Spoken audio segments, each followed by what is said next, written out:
Hey, good morning, Indiana. Welcome to Who's Left This Week, the unapologetically progressive Sunday morning news and talk show for the Hoosier State. My name is Scott Aaron Rogers. I am broadcasting from frigid Bloomington this morning, and we have a packed show. Lots to talk about this week. In many ways, Indiana was the center of the political universe.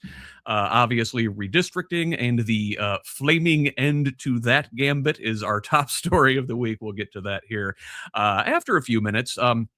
But first, we're going to welcome in some guests. But even before that, you're going to have to listen to me shamelessly promote myself for just a moment.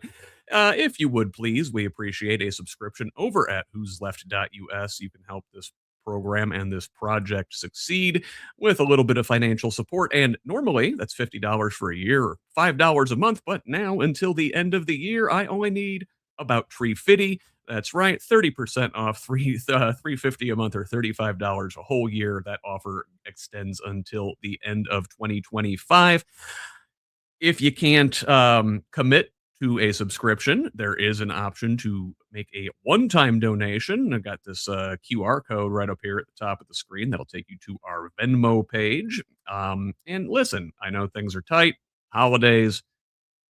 I may not be your priority, and I understand, but I would still appreciate a follow over on social media. The handle is at whosleft.us on Instagram, Threads, and Blue Sky. It is simply at whosleft on all the rest. All right, I think that covers the basics. Let us welcome in our guests this week. First, returning to the show, there is our good friend, Chuck Gill. Chuck, welcome. How you doing? Chuck's a Navy vet. I saw Navy beat Army in a big football game yesterday. Absolutely. I'm ecstatic about it. Get to rub it into a few friends. That is one of those very unique institutions, the Army-Navy game. It's a distinctly American cultural thing. Yep, and it's a neat thing because it kind of highlights the service to service. We fund each other, we rib each other, but at the end of the day, we all work together. So. Absolutely. So let us welcome in another returning guest and a longtime friend of the show. There is Leslie Nuss. Leslie, welcome. Hi, nice to be here. Always great to have you. Snowy up there in Valparaiso and frigid. Not everybody can see it with the way our screen layout is right now, but it is picturesque behind you. Beautiful. Hey, speaking of beautiful, there's Simon Higgs. Howdy, how you doing? Simon, you are downright angelic looking this morning. Yeah, I don't know what's up with the background behind me, but I kind of messed it up, and we're stuck with it for the show.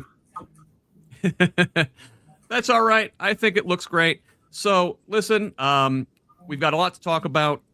Like I said, Indiana was very much the center of the political universe this week. We got a couple big stories along those lines. But first, let us start with our briefs and go around the corn. Now, a bipartisan group of the state's elected prosecutors are pushing back against a constitutional amendment proposed by Representative Andrew Ireland, a Republican from Indianapolis, and probably the second most punchable twerp in the state house. This would allow impeachment of prosecutors and judges for what he calls negligence, arguing it would politicize charging decisions and undermine prosecutorial independence. They say existing constitutional, ethical, and electoral accountability mechanisms already address misconduct and accuse Ireland of using this rogue prosecutor rhetoric for political gain rather than public safety. As an alternative, these prosecutors unveiled their own legislative agenda focused on tougher sentencing laws, expanded pretrial detention, limits on sentence reductions, and increased funding to address chronic understaffing. Now, Simon, listen, if prosecutors already have to face elections and ethics boards and judicial reviews, what problem is this proposal from Ireland actually trying to solve? Sorry, was that for me? Yes, sir. Well, the problem's already been solved. So this is just somebody coming in with, especially as a constitutional amendment, something that would take away the guardrails we have for judges and prosecutors to actually do their job. this means anybody would be able to go out and attack them through the courts. This definitely seems like Ireland and the far right Republicans trying to override democracy, override democratically elected prosecutors whose politics they don't agree with. This is a theme that will come up again throughout the show. Let's look at another brief from this week, though. So, also, a 3-judge panel unanimously ruled that individual abortion reports filed by doctors must remain confidential, upholding a lower court order blocking the state health department from releasing them.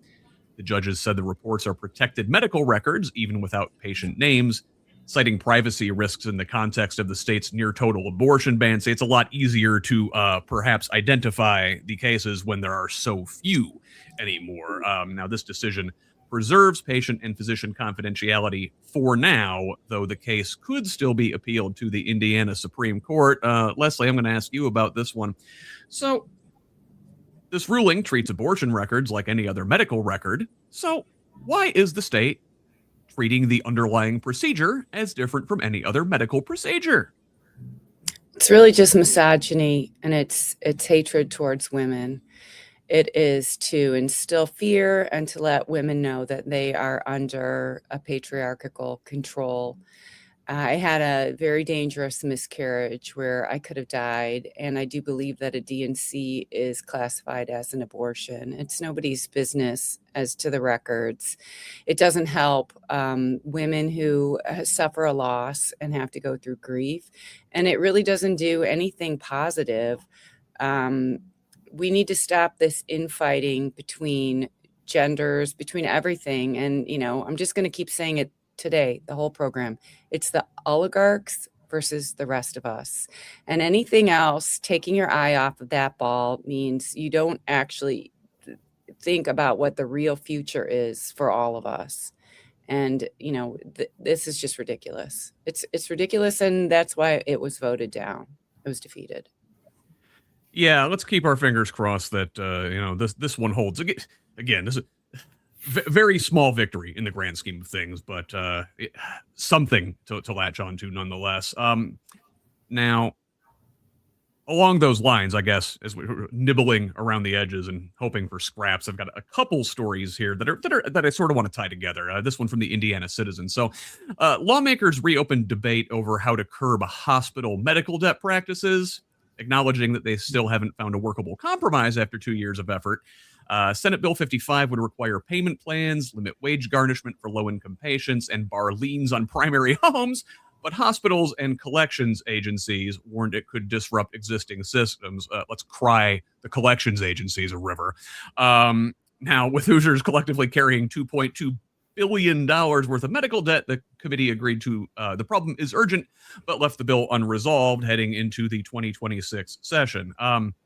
Additionally, and this one's from the Indiana Capitol Chronicle, as were our first two stories this morning, a great publication. Everybody should be subscribed and help them out, too. That is an independent media venture that relies on contributions from folks like us, a indispensable service they provide.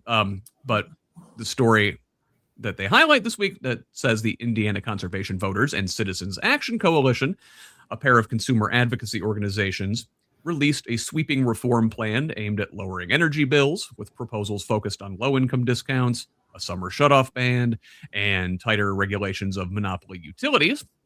The plan also calls for expanded oversight of the Indiana Utility Regulatory Commission, limits on how utility profits and political spending, and changes to how utilities pass costs on to consumers.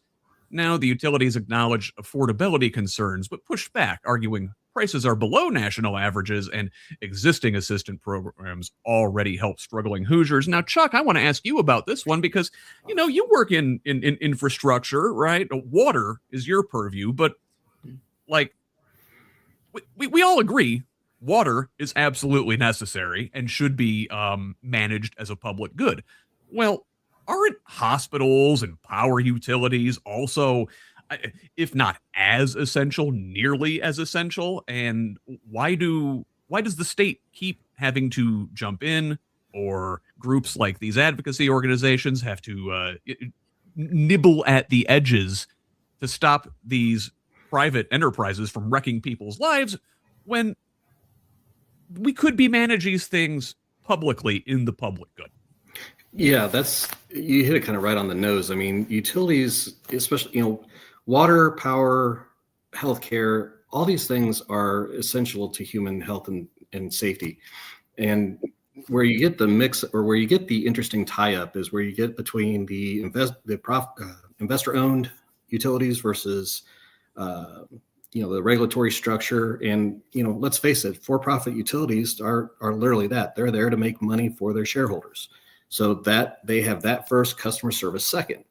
In contrast, you look at a municipal utility, they are just the reverse. We focus on customer service, and then we worry about the rest of it later. We don't make a lot of money, just enough to basically plan for the future.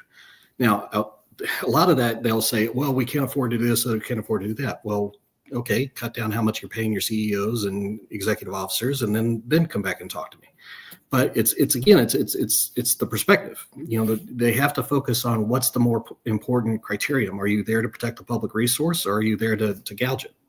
And that, again, I'll probably come back to this statement two or three times, that human greed, it drives so many problems. And when you can lobby, an institution, whether it be the IRUC or whether it be legislatures in general, that's essentially where it goes sideways, because a lot of these large outfits can throw as much money as they want at something and make something happen. Where municipalities, we don't have that option. We're kind of stuck. Yeah. We're like 10 minutes into this thing, and we're already starting to see a theme develop. I'm gonna move on to our next story. So, up in South Bend, St. Joseph County councilors voted 7-2 to reject a proposal to rezone more than 1,000 acres of farmland near New Carlisle for a $12 billion data center after 10 hours of public testimony and debate, the decision coming shortly after 4 a.m. Despite promises of jobs and investment, opponents raised concern about water use, infrastructure strain, and the loss of the area's rural character, ultimately swaying a bipartisan majority. Supporters said the project could return in the future, but for now, the county put the brakes on another major big tech expansion. The area is already home to a massive Amazon data center project that has been under construction for a year on another 1,200-acre site. Now, Simon, one of the groups that was really pushing to move forward with this project were unions. There are a lot of construction jobs that are at stake in these data centers. Now, is opposition to data centers a political risk for Democrats with unions, or does this just expose how little public investment we're offering as an alternative to these private mega projects? Well, they look great on paper, coming in from the perspective of, oh yeah, there'll be construction jobs. But the reality is the data centers actually are going to serve a specific purpose across the country. It doesn't matter where the AI sits. The AI in these data centers is going to be harnessed by Fortune 500 companies and everybody else to downsize the workforce and create productivity. So we can say, okay, there's 50 jobs coming, there's 100 jobs coming in construction, but in the long term, we're going to be losing millions of jobs in the long term once these data centers come online and they start producing results for people. And this is the problem that the unions aren't necessarily aware of at this time, because, corporate America is only looking to the next quarter to see what its profits are. I mean, that's the reality. Nobody's actually looking at, well, what's actually going to happen 10 years down the road? And I can't remember if it's this one. There's a 50-year tax moratorium. So the amount of money that should be coming back into the community, I think there was $4 billion in construction costs and $4 billion in property taxes abated. So there's $8 billion there that's immediately not going to come into the economy. And what you've got to look at is with any data center project that comes in, what are the net pluses and minuses? And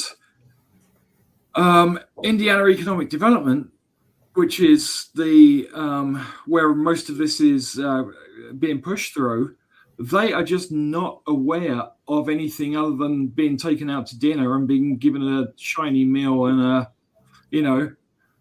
handshake. A lot of the data centers don't make sense when you actually put it in perspective for the long term. I mean, we haven't even got to the water or electrical use, or the fact that the small nuclear reactors are how they want to power these things, which is a fun thing, since one, they don't exist right now. The taxpayer's on the hook for all the development costs, and Indiana is a focal point for this because one of the companies developing the small nuclear reactors is moving their headquarters to Indiana specifically to do this. So we are, again, we're the guinea pig, not the guinea pig, the canary in the coal mine for another, tech experiment, and we know it's going to affect the water use. And the fact is, the data centers actually don't need to use water. That's in Europe. There's many data centers coming online that are self-contained, and they're not actually taking anything out of the local aquifer. So you got to make a long list of the pros and a long list of the cons and see what works out. Now, if these things are being built and they're contributing to local infrastructure, like one of the data centers in North London, they're providing a new bus route, they're upgrading the streets, they're providing a lot of physical infrastructure for people to get around the data center that they're building. And so what is it that they're actually bringing to the local community? And I mean, the reason they're being put in rural sites is because there isn't anything to give to a local community. There's only, it's a bare piece of land, we can do what we want on it. So predatory capitalism at its finest. Yeah. And this debate is going to continue. I mean, these things aren't going away. It's going to be on us to Can I just say one thing for our favor? Yeah, Leslie. You asked about the unions, and is it going to hurt Democrats? Well, I think that lately the Democrats have been fighting for the unions, but the unions were not voting for the Democrats. I think it's been very difficult for many Democratic candidates to get endorsements from the unions, and only a few candidates would get publicly acknowledged by the unions. The unions used to vote overwhelmingly Democratic, but in Indiana, they currently have not been. Now, maybe that will switch back, but, I don't think so. I think that, overall, we have to look at, like Simon says, really the health of the entire state, and this extraction capitalism is not good in the long term. It is benefiting the corporation to the expense of everyone else, and giving them all these tax abatements is ridiculous. It is like cutting off your feet. It doesn't make any sense. It's just like, Chuck says, greed. It is just greed. And we need to push back against that. And, hopefully that will work out for us. And did I see a finger there, Chuck? Yeah, go ahead.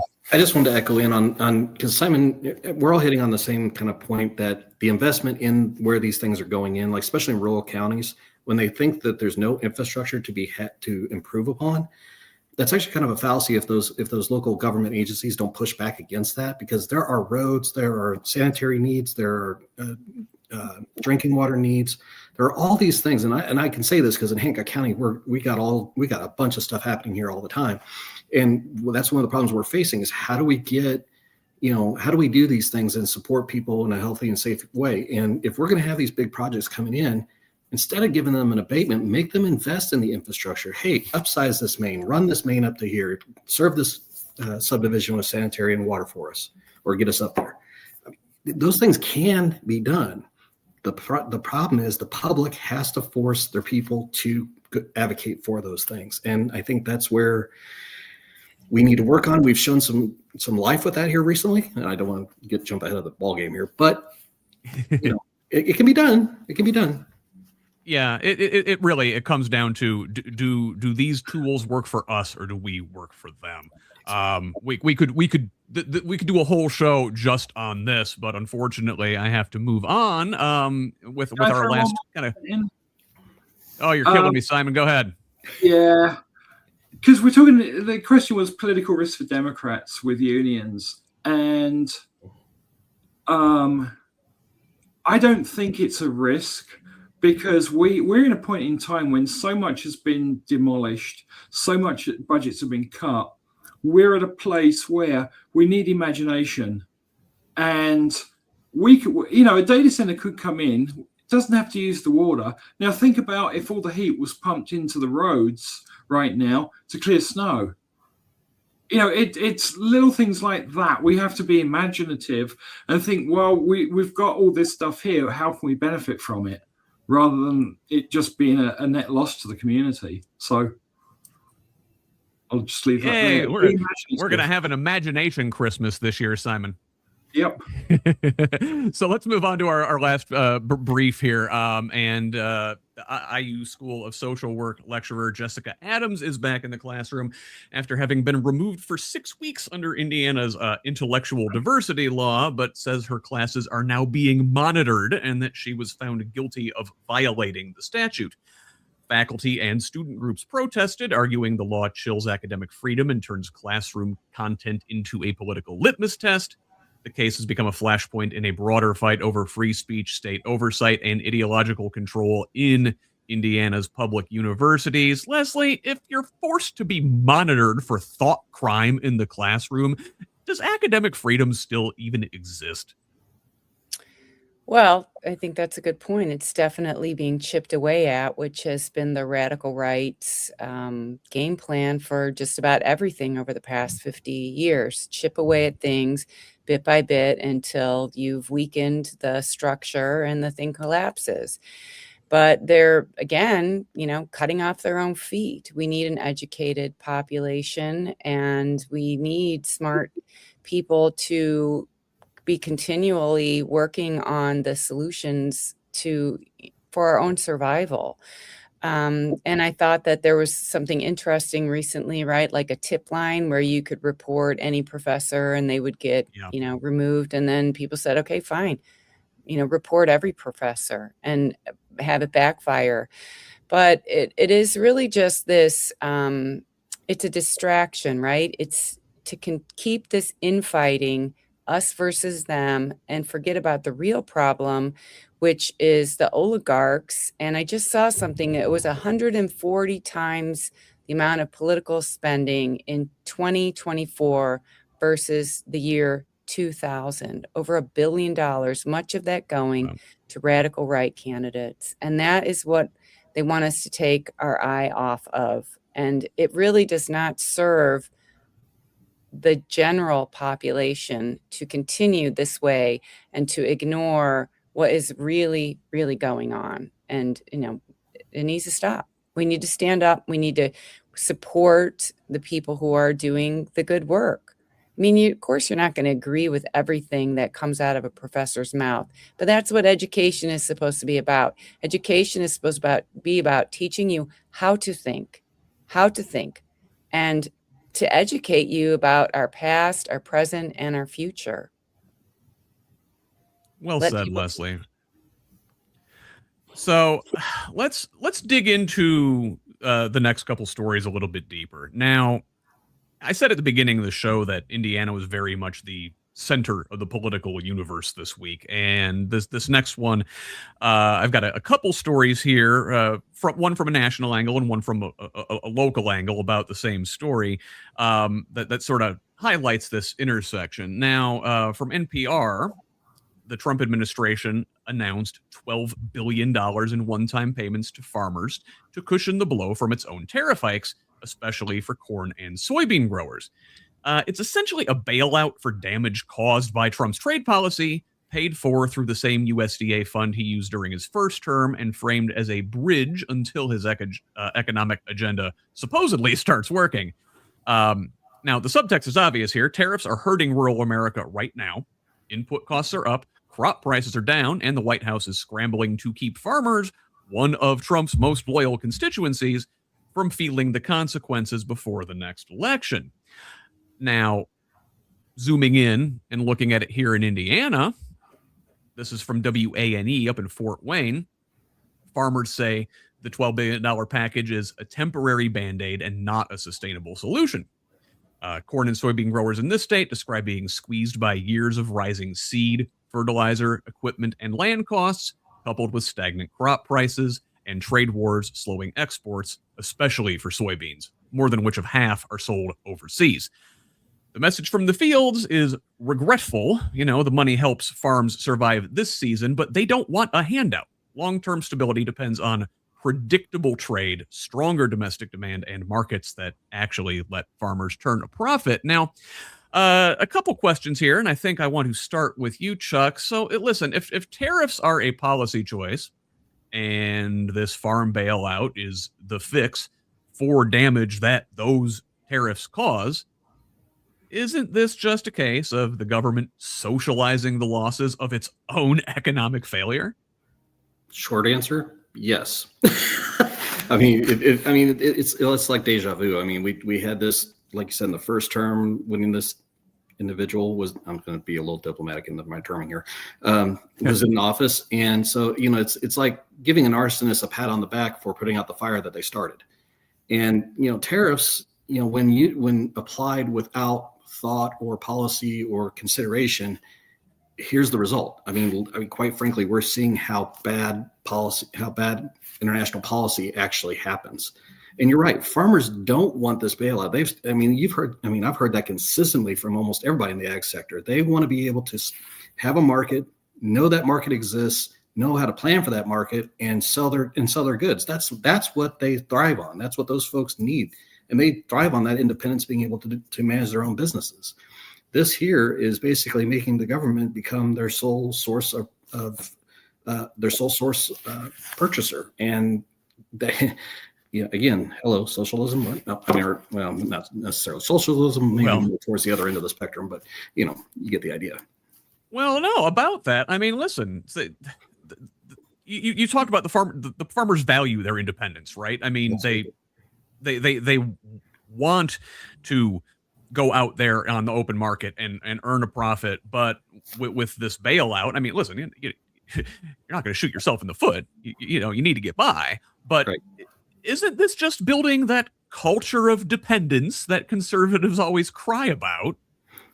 When you have only one place to go to for any source of income, yeah, that it literally creates that false dependency that these folks have fussed about forever and a year, like, you know, relating it to other social net programs that, people just live off the government. Well, I don't know of too many people that actually choose that option. And, you know, in reality, most folks want to do their own thing and find their own way through life. I mean, now there are folks that need help. Okay, great. But farmers, I can tell you, they are used to finding solutions for their problems, and they will do it. They come up with some of the most inventive stuff you'll ever find out there. And I have a lot of folks from the agriculture that work for me, and they are problem solvers left, right, and sideways. Unfortunately, this is a problem they just can't solve on their own because you've got a tangerine terror that is ruining everything. Sorry, that was out loud. Well, no, listen, these are big systemic issues. Now, Leslie, look, Chuck said the S word.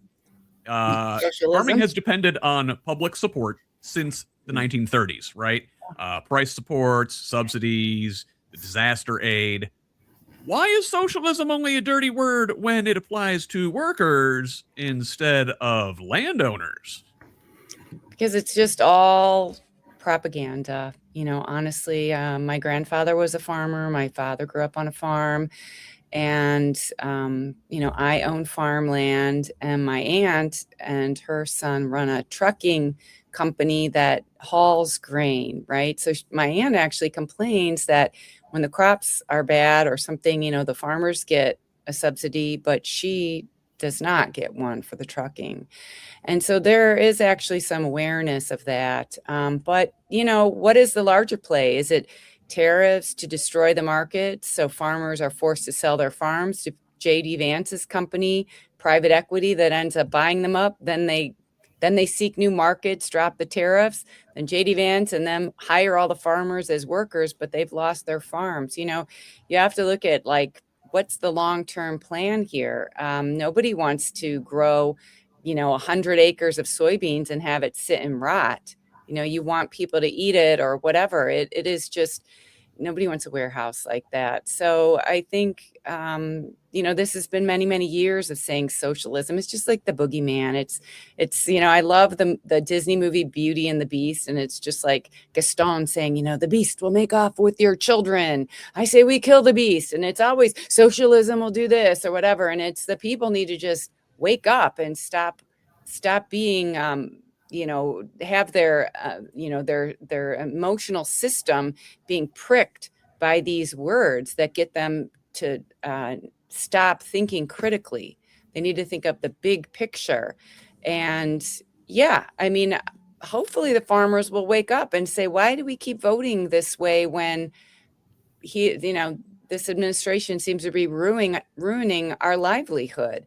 The rural communities that I canvassed in, they need a robust economy, and they need the state to work together to keep their schools together and their rural hospitals and everything else. So I think we just need to wake up and stop playing their game of divide and conquer.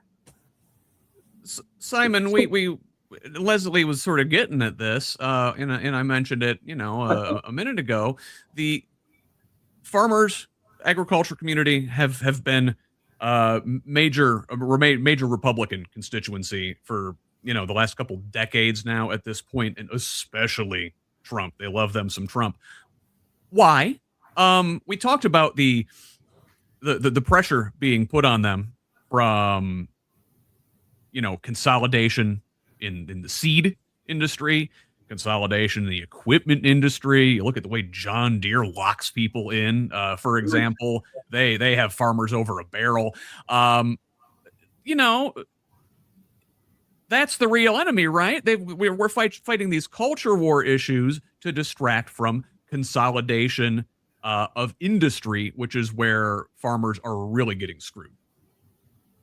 Yeah, and I mean, Leslie nailed it when she talked about JD Vance's company, which is called Acre Traders and Acre Traders LLC, and it was created for one purpose: to buy up distressed farmland. Now, Trump is into big corporate farming. He doesn't support the mom and pop farmers in any shape or form, as you can tell with the tariffs. But to make it into a big corporate farming enterprise, he's all over that. So with the idea of bankrupting the farmers through the tariffs and through all of this, the handout is less money than Argentina's getting, right. for their situation. You also have to look at it from the perspective of what else can be going on in the background. And we know what we're going to talk about immigration next in the program. But one of the things that happened earlier in the year was they started talking about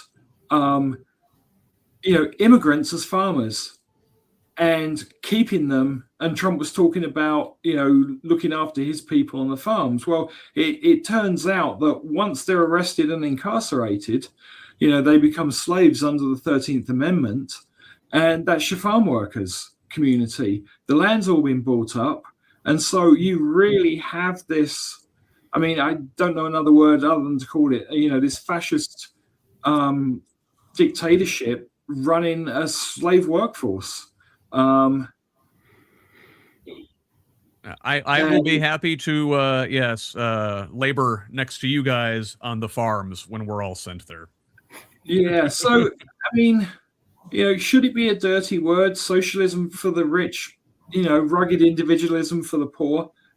That's been, the conservative mantra for, well, I'm going to say hundreds of years now.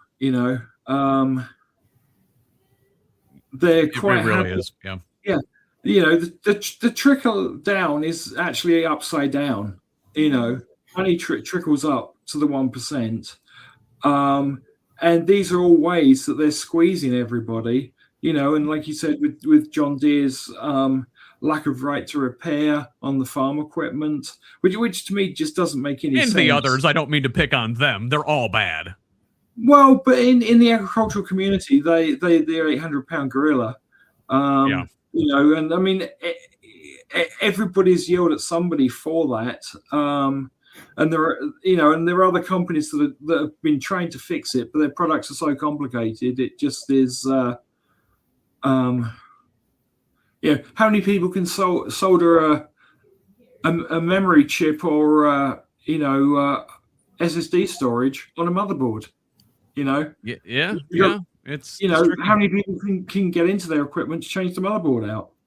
Well, and it bears on another part of that conversation, Simon, that how many people can actually find water when they need it. And that goes back to our other conversations, because what do farmers mostly need around central Indiana? Most times they need water resources. And how do you find it once it's gone? Well, and how do you find clean water? Well, okay. Fair, good point. Fair point.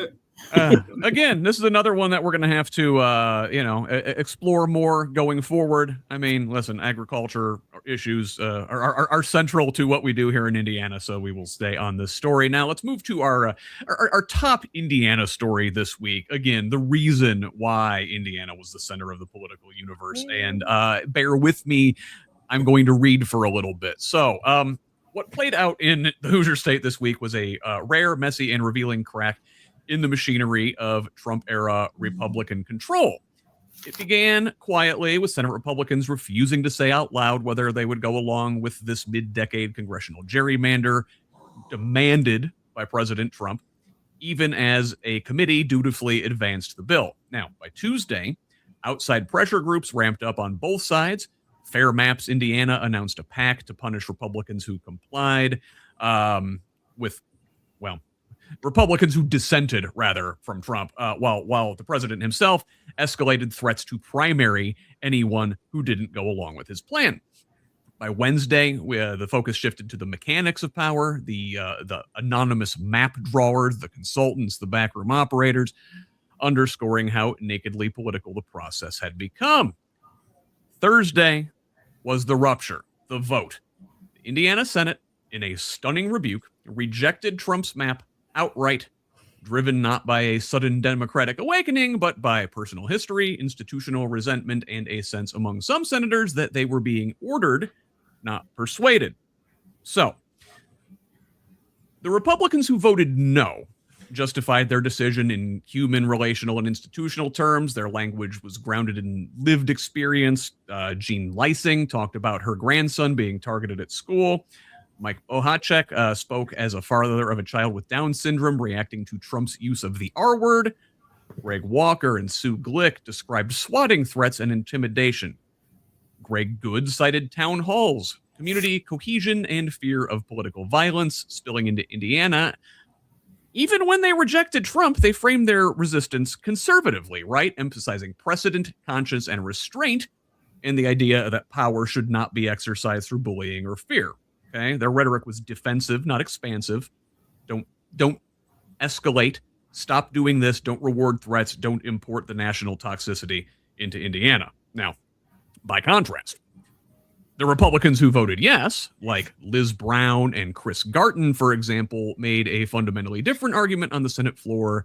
They didn't center voters or families or communities. They centered power.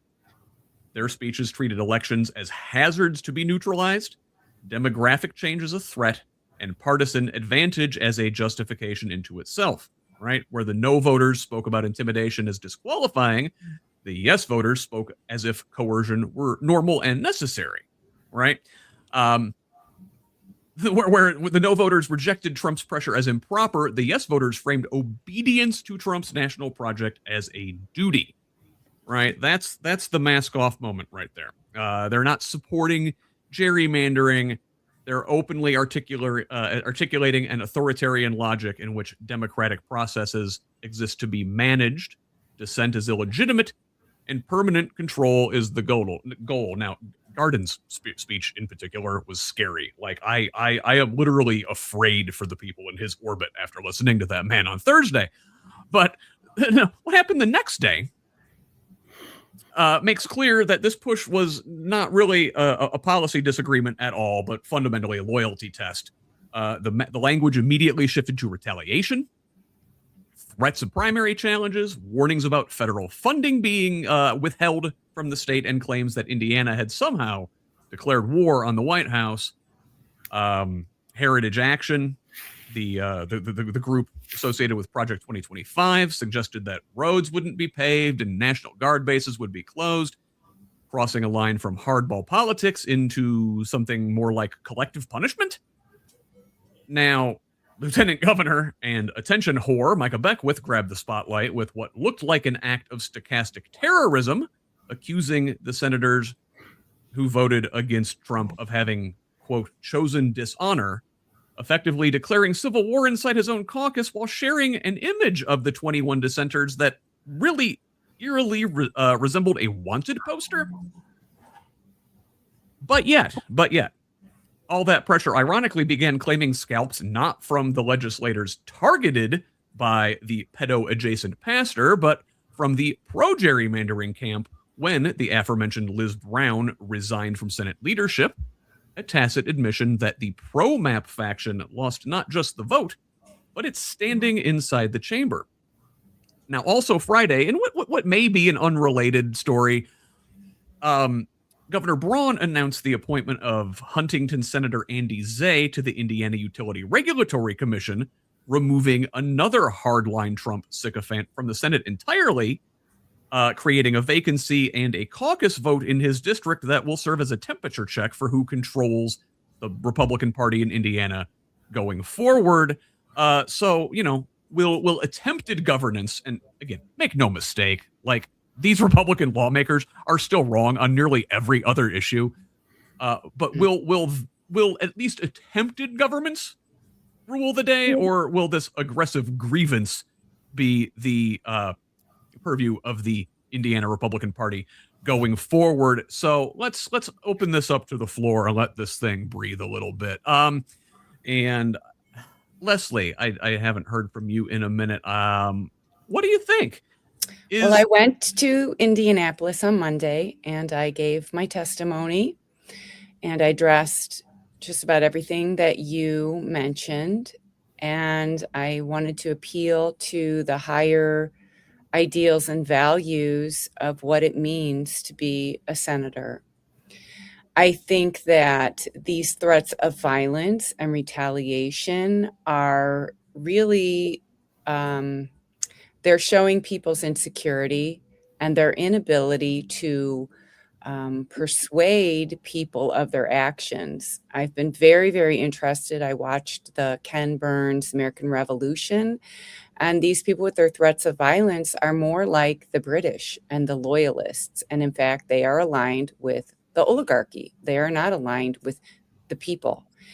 And we need to give credit where credit is due. I applaud all the Republicans for voting no, because we can and we must come together and vote on our shared values.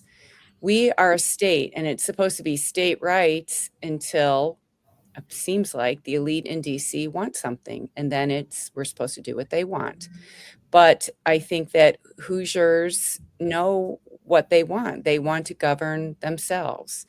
And so I am hoping that this is the start of more partisanship on our shared values.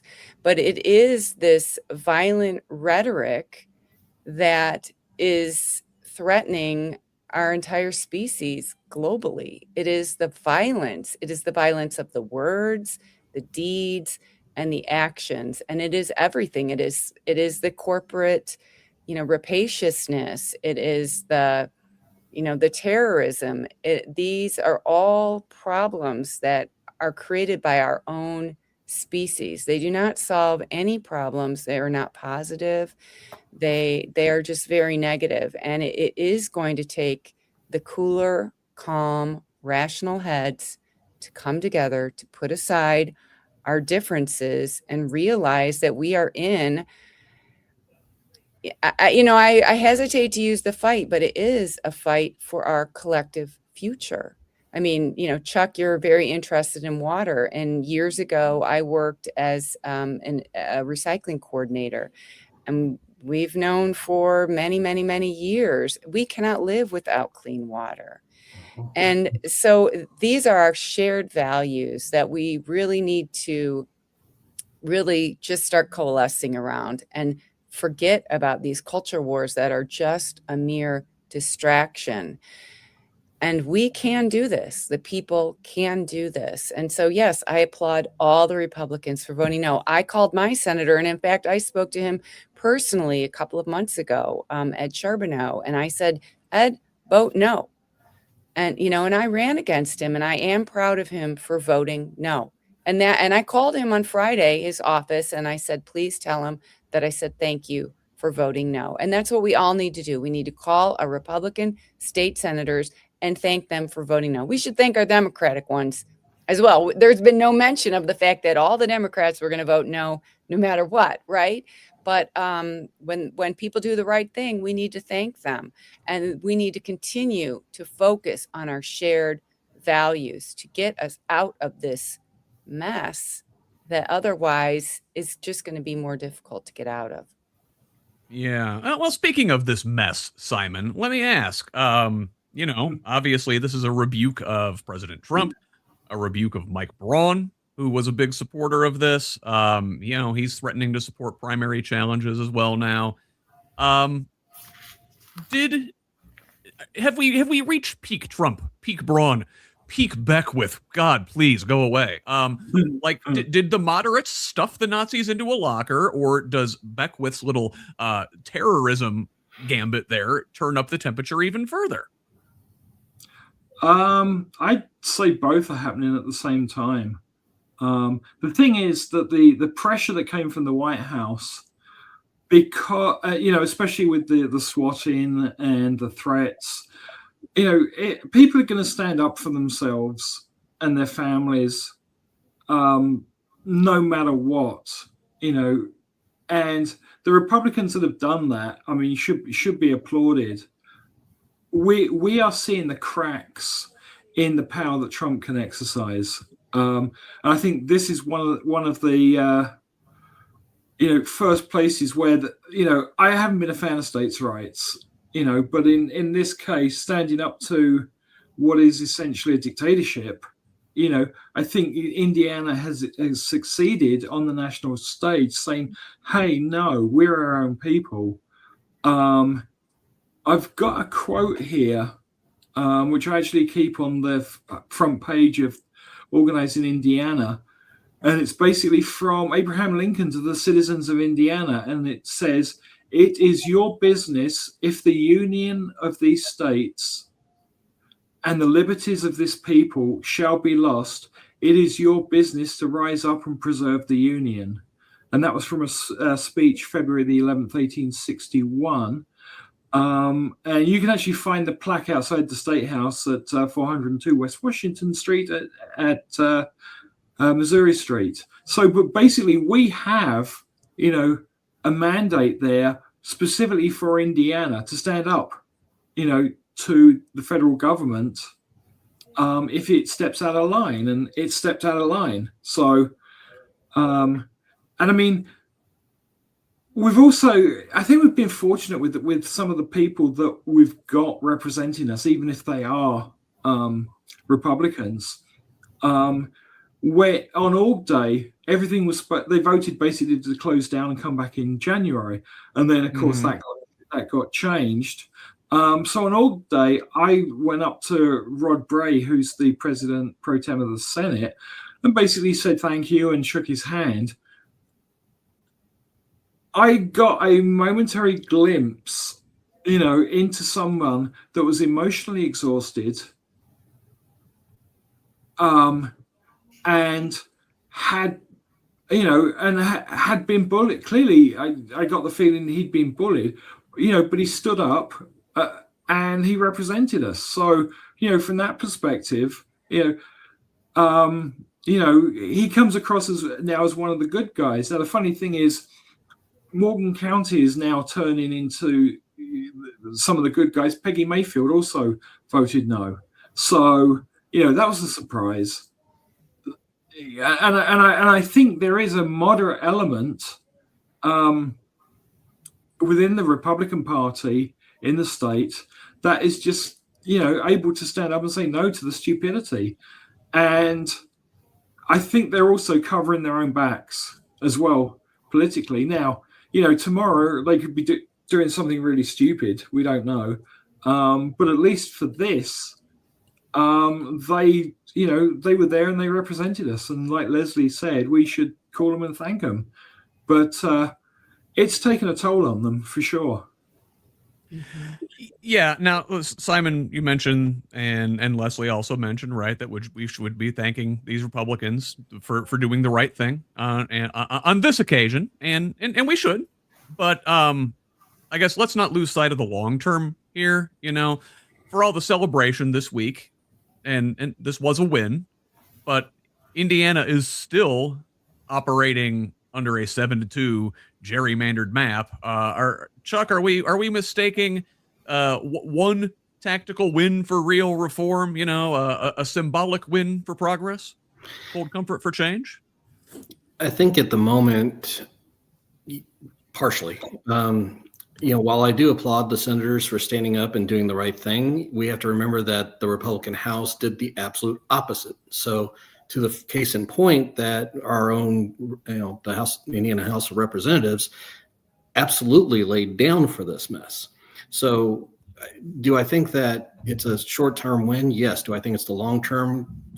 Does it begin a long-term thought? Maybe. I think Simon hit it very accurately. I think there are cracks that are starting to show, but it's us, the people, that have to push the envelope forward.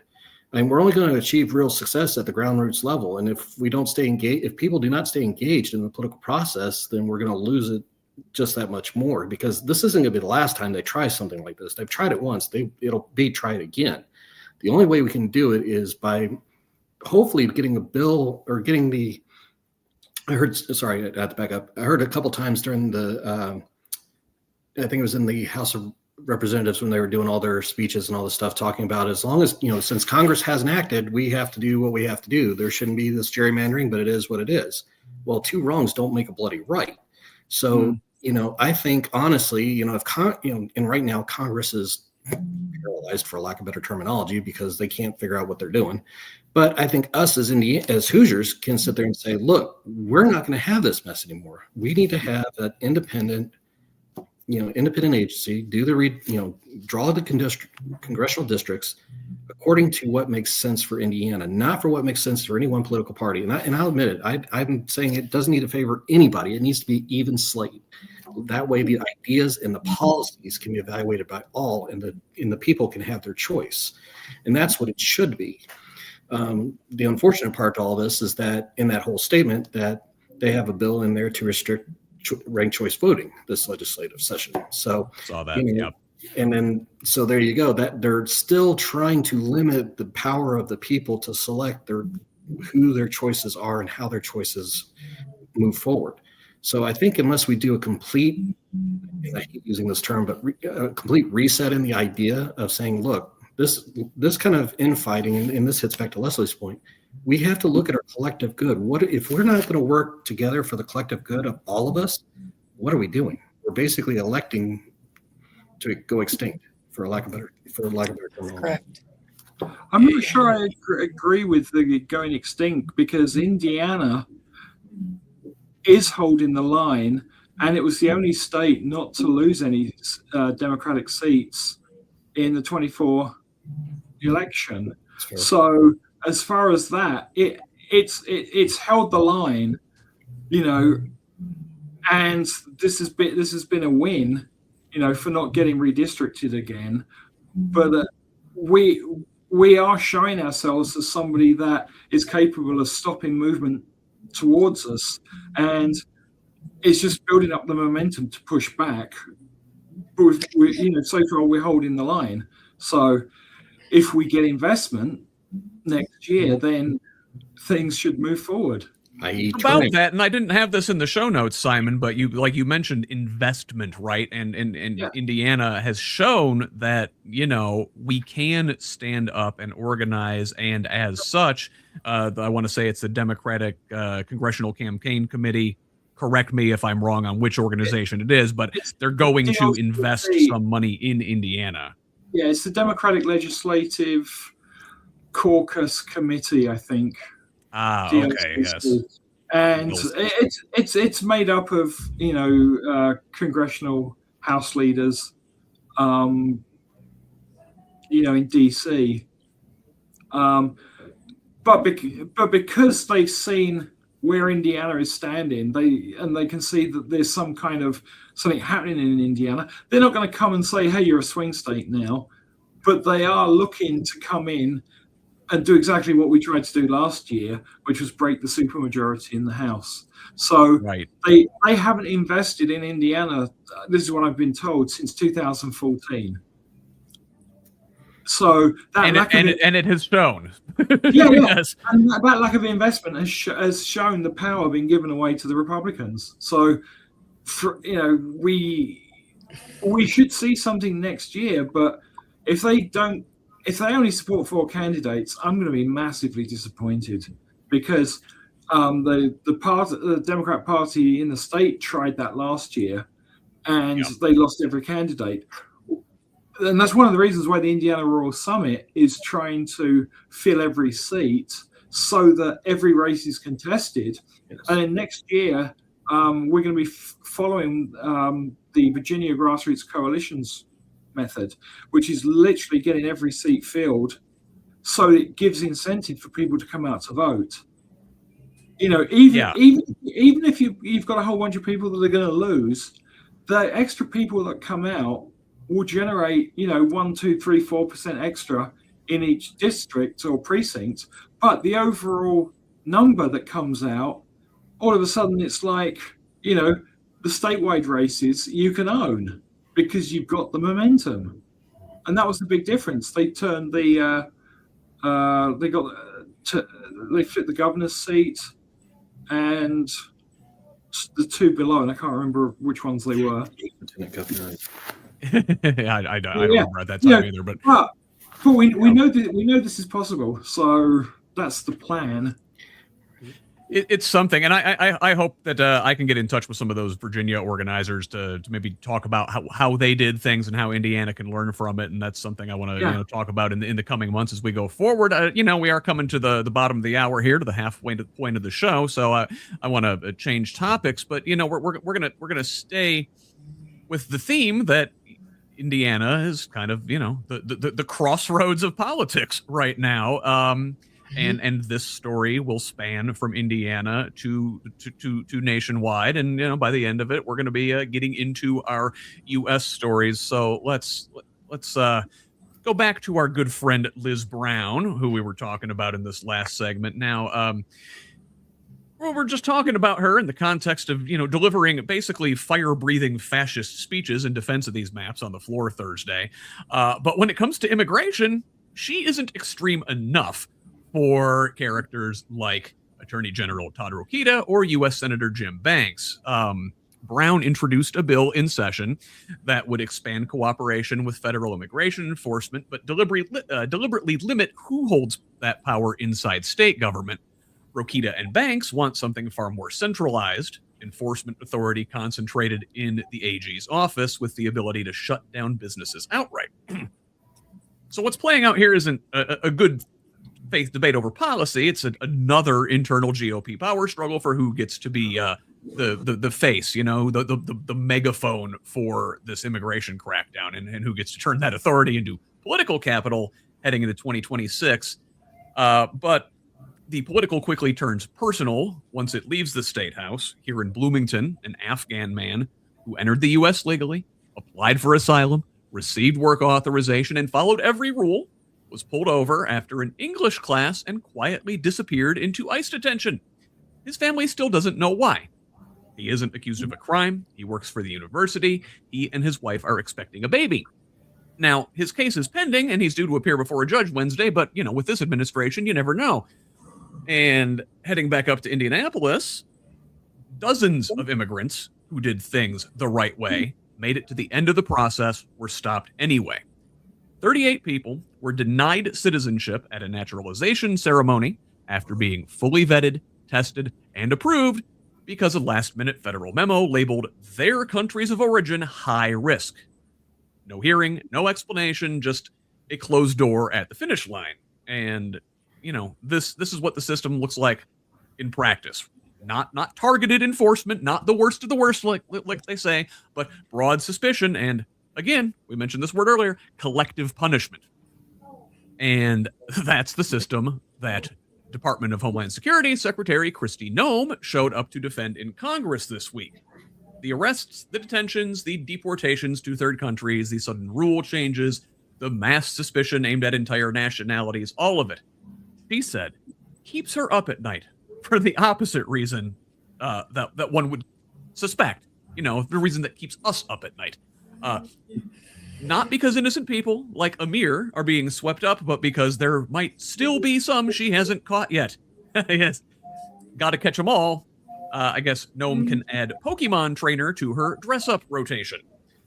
The one sliver of good news is that the courts, at least for now, are still pushing back at the margins. A federal judge Friday barred ICE from immediately redetaining Kilmar Abrego Garcia, the Maryland resident who became a national flashpoint after being wrongfully deported, brought back to the U.S., detained on manufactured charges, and generally jerked around in a wanton display of cruelty after ruling his detention unlawful. Now, this is a reminder that while the guardrails of democracy are a mangled wreck, they occasionally still keep things on the road. Leslie, how do you square this rhetoric about criminal immigrants and the worst of the worst with cases like Amir, with these 38 people in Indianapolis, people who followed every rule and still, got denied citizenship in many cases, or even worse, wound up in jail like that poor man? To paraphrase Timothy Snyder, it's the lies to make the war true. You have to tell lies to justify this war. And that's really all it is. I can tell you two things that are, that I personally have some knowledge of. One was last year when I was knocking on doors. I met this lovely woman who'd been in the country at least 20 years. She was a happy person, married. She wasn't a U.S. citizen. I wonder and I worry about her. She was clearly and fully an American. Then there's another thing I just learned about. It's a woman who's going through the process of becoming a citizen. She and her sister are both here. And this woman is the mother of a child who's 8 years old, who's a U.S. citizen with severe autism. So she's been in this country at least 8 years. She's probably going to be in detention. She, I guess, could be deported with her child, but her child is a U.S. citizen. Does this U.S. citizen with severe autism have the rights to be parented by his biological parent if this mother is not yet a U.S. citizen? That's something that I think about. This child should have the right to have his mother or her mother. Actually, I don't know the gender of the child. But, I have a child with multiple disabilities. And I think I was asked, what if this woman goes into detention, what will happen to the child? And I said, this is so new. We need like a new charity or something to take these children with disabilities. I've started asking around, where could this child go? Because not just any foster parent can foster a child with severe autism. And this just goes to the cruelty, but it's the lies to make the war true. It's largely lies. They are lying to themselves. The only reason that Kristi Noem keeps going is because she is so steeped in her own lies. And if she stopped for a minute and stopped the lies, she would end up with a severe psychological breakdown, as would many of these people. Apparently when World War II ended, many of these people, these Nazis ended up killing themselves because they finally stopped, and the weight of what they had done weighed on them. And that's, these people are just very dangerous. And the only way they can keep going is by lying and putting forth their lies to the people who are still believing it. Leslie, I'm not glad when anyone brings up the Nazis, but I'm glad you brought up the Nazis. Chuck, well, you're a Navy vet. The concept of collective punishment has come up several times already this morning. In an armed conflict, collective punishment is a war crime. Looking at you there, Israel. Isn't this what we're talking about here? Group punishment by the Trump administration? Like a crime, not on the same level, of course, by any means, but isn't this a crime against humanity by like 1,000 paper cuts? Yes, it is. Hands down. I mean, we did the same thing after Pearl Harbor, where any Japanese person, citizen or no, was rounded up in internment camps. Never mind, none of those people did anything wrong, or against the national interest or anything of that sort. I mean, again, it comes back to, and Leslie was saying on it, that it's essentially, when you talk about criminal immigrants, you're talking, that's a political term that's meant to inspire fear and xenophobia and all the worst traits that we worry about in our worst corners of our minds. We forget that those folks are human just like anybody else. So what we have to really kind of ask ourselves is, what is our long-term idea? Where do we actually want to go? Unfortunately, this quote unquote administration, and I use that very loosely, uses fear as a powerful thing to eliminate our reason and to take our eyes off of other things. And I can tell you, this is absolutely not what I fought for and what I served to protect when I was enlisted. Just everything that has happened in the last year has been the exact opposite of what I served to protect. And it makes, I get fiery on this topic, so I'm going to try and contain it a little bit, but it tears at the very nature and fiber of what we are. And I think we have to kind of stop and ask ourselves, is this who we really want to be as a nation? Because right now we are at a low point of where we need to turn the ship around. It's either that or hit the iceberg, one of the two. And I don't want to hit an iceberg. No.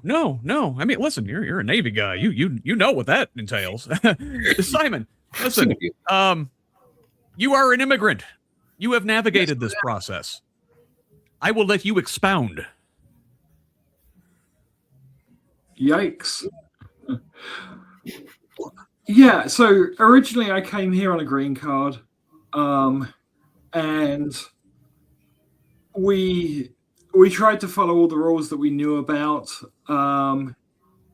We basically went back and lived in England for 2 years until the green card came through. Then I came out here and did college out here. The most terrifying time during all of that, aside from the whole thing of looking over your shoulder because they could take the green card away any time, was actually at the swearing-in ceremony to become a US citizen. And I can absolutely identify with the people that were turned away. When you show up, or when I showed up, I don't know if it's changed. When I showed up to do the swearing-in to become a citizen, when you check in, they take away your green card. Wow. And that was one of the most terrifying moments that I can remember, because it's like limbo. Yeah. Well, now you're effectively naked, Right. and in a limbo between the time when you've checked in and the time you do the swearing in ceremony.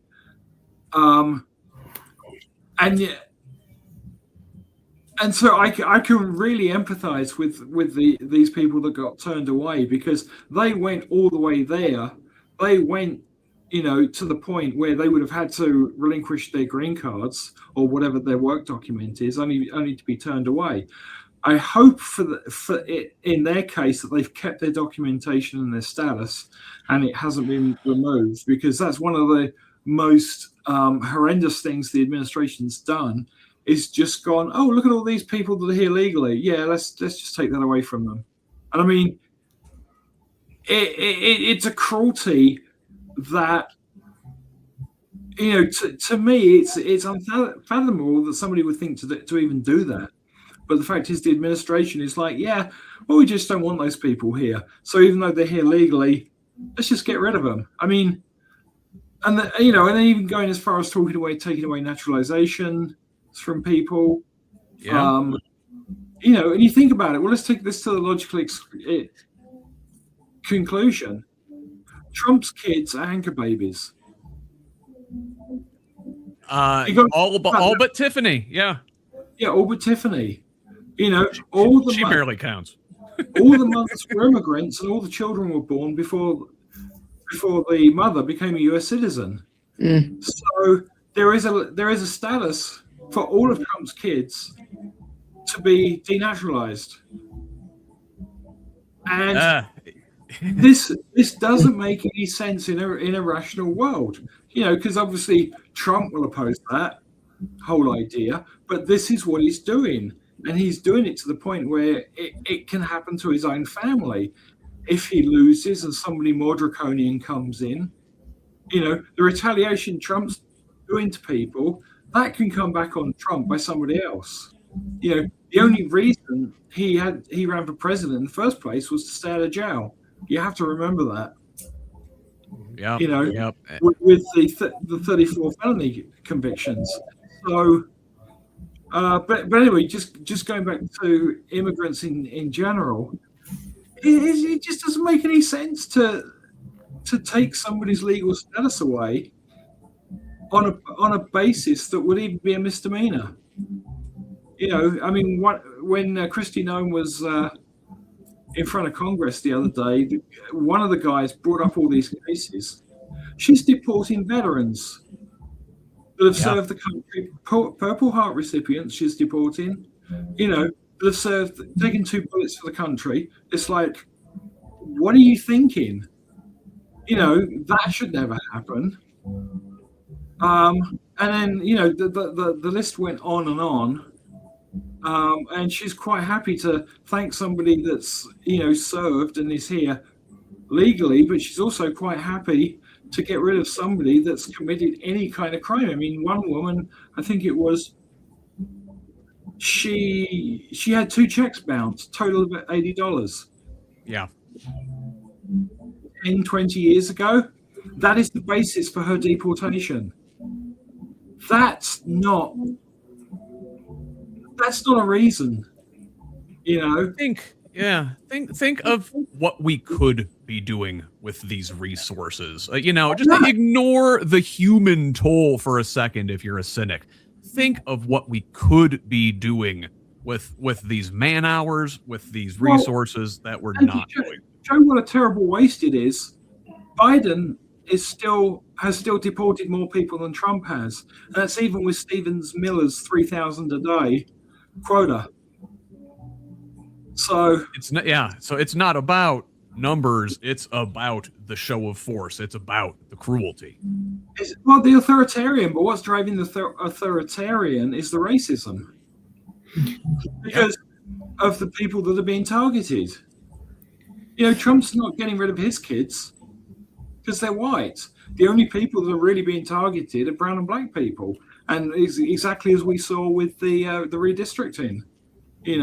That would have carved up Gary and it carved up Indianapolis to disenfranchise black and brown voices. And we absolutely can't do that. What happens when he starts taking away those folks out of our military? He's already doing it. Well, no, but I'm saying like en masse, where he basically says, okay, all y'all gone. I mean, how many folks are serving in the military to gain citizenship status? He's already done it. Transgender people, LGBTQ plus people. Yeah. So many. Listen, like he's all of these people who were denied this week, these folks that we're talking about, every single one of them loves this country more than Donald F. and Trump. That's true. I've got to move on because we're running behind here. And as to that, I'm going to sort of read through these quick headlines, maybe get a quick comment from you guys before we dig into the meat of our U.S. stories. So, I mentioned the courts, that we have a couple other stories from the Supreme Court this week, from the AP. court signaled support for presidential authority to remove leaders of independent federal boards and commissions, a move that could significantly expand executive power by making it easier for a president to fire officials without cause.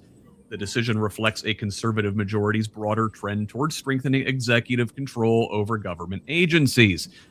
Solicitor General John Sawyer, who argued the immunity case for Trump, called on the court to overturn Humphrey's executor, an unanimous 90-year-old decision that has limited when presidents can fire agency board members, saying the decision established a headless fourth branch of government, right? This is the administrative state, the deep state that is in disinterest, and Nazis like Steve Bannon have been trying to get rid of for decades.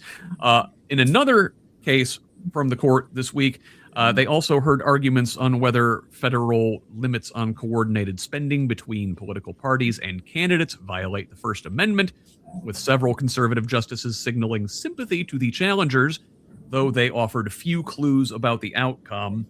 Justices Gorsuch and Barrett largely stayed silent during the proceedings, with others split over corruption risks versus free speech concerns. This case appears difficult to predict, though a ruling could further weaken campaign finance limits when a decision comes this summer.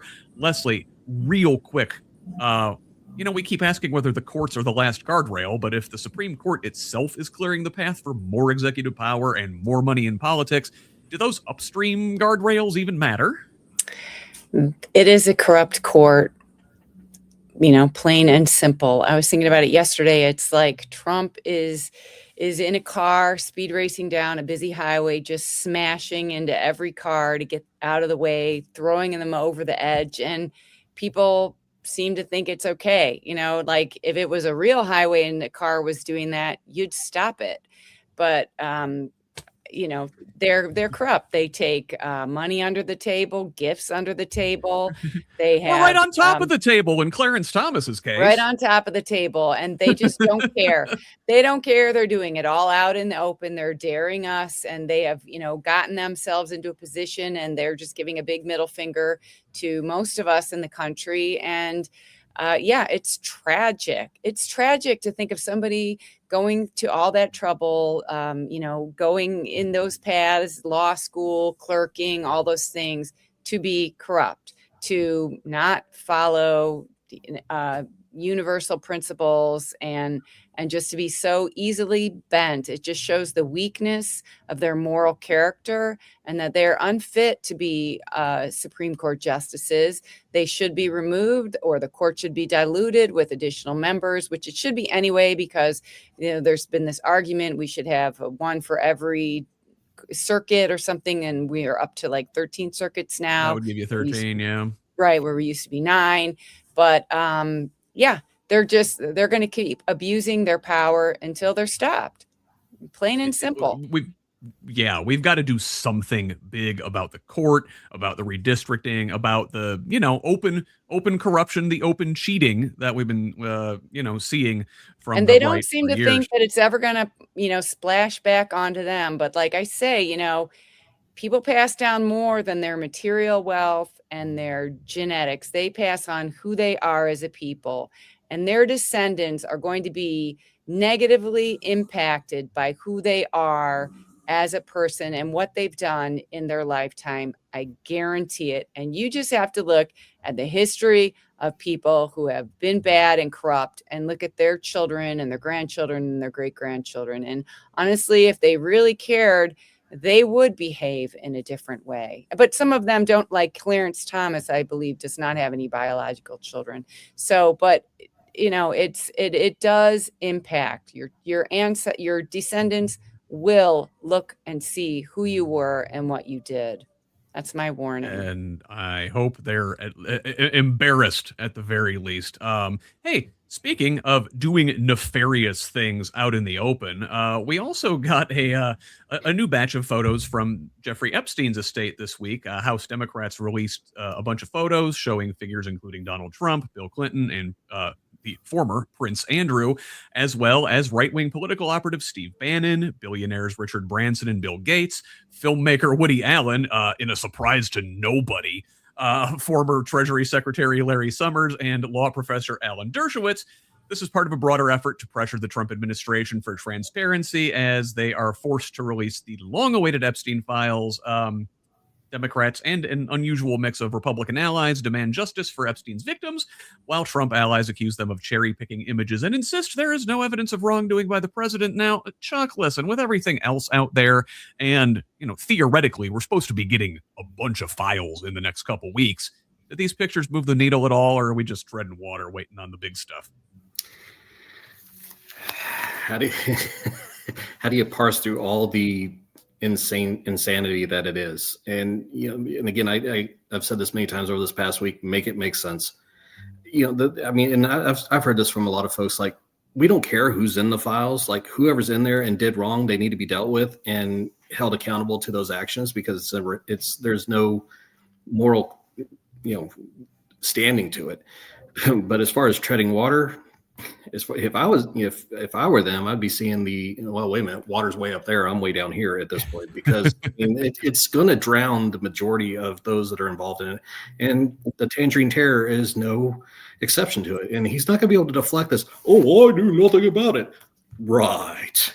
Let's just go with that one. Yeah, we'll see. I still am not convinced that we're going to get any transparency and any truth out of this story, even when we get a bunch of files here in the next couple weeks. Let's move on to the next one here. I've got a sort of a trio of tech stories that I want to treat as one. So from Politico, the president signed an executive order directing the federal government to aggressively challenge state AI regulations, aiming to clear the way for a single industry-friendly national approach after Congress failed to pass legislation doing so. This order relies on the theory that federal regulations preempt state law and the states are unconstitutionally regulating interstate commerce. State officials and critics from across the political spectrum warn it could face serious court challenges. Now, also in AI, Trump reversed long-standing U.S. export control policy by allowing NVIDIA to sell its powerful H200 AI chip to China in exchange for a 25% cut of the revenue, prioritizing short-term economic gain and industry lobbying over national security concerns.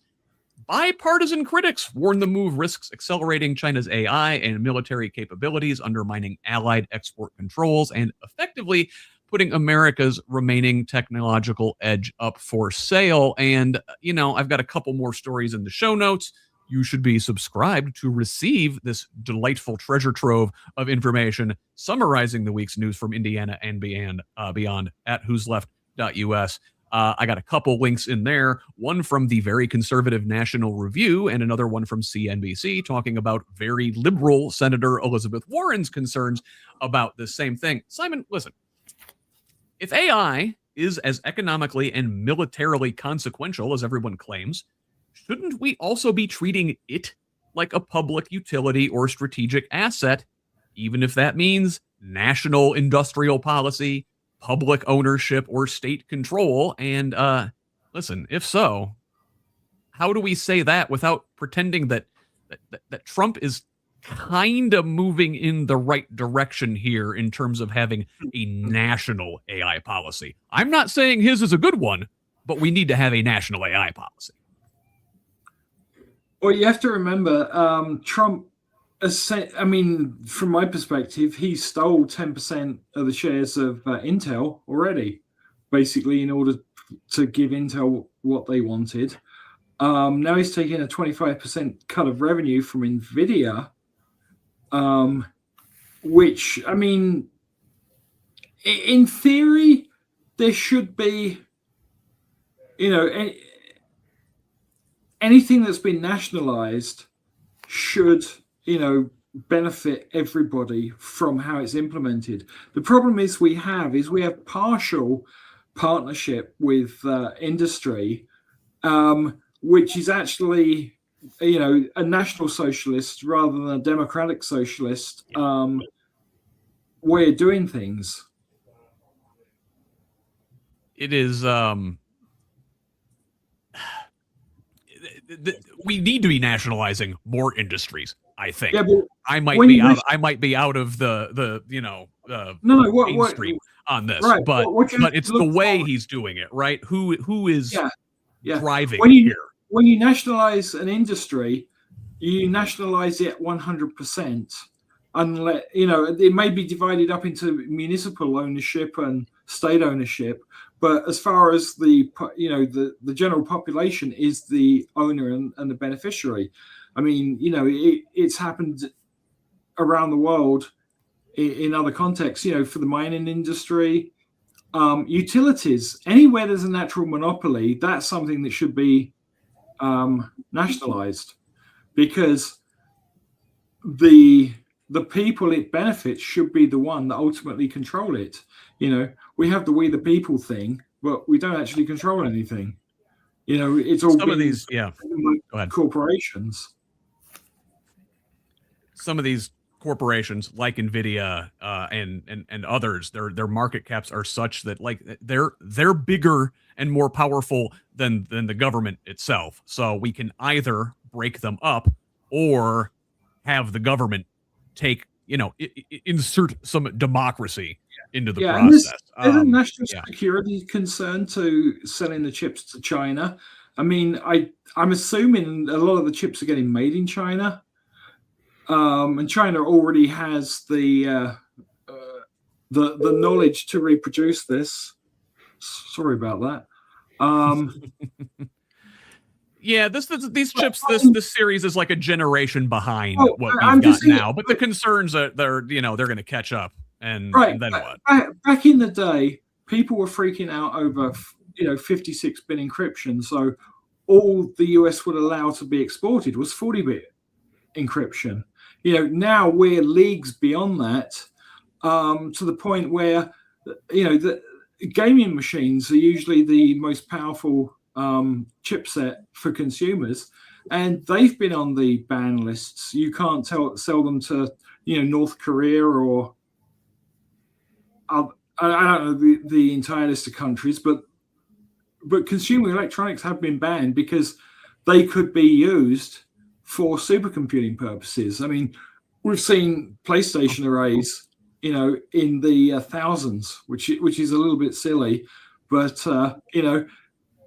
people that are looking at AI are looking for exponentially powerful computing solutions, and so the idea of selling the advanced chips to China, creates concerns because over what they can do with it, what their military can do with it, and the fact is that America tried to control itself, from a defensive posture by restricting the technology that was out there, which we then sold to our allies. That was part of the control, and then the allies, we use it against us. I was going to say something quickly. It seems like most things that Trump is doing, he has been given money. He accepts bribes. We know this. And his role in the White House is to weaken the United States global power, to make it easier for nations like China to dominate the Asian side of the globe, and for Putin to dominate the European side of the globe. I mean, that is what they are discussing behind the scenes that most Americans are not fully on board or aware of. So you do have to wonder what he's doing, but it really is not to keep us as the top nation in the world, but to allow for China to begin to dominate us even more than they already are.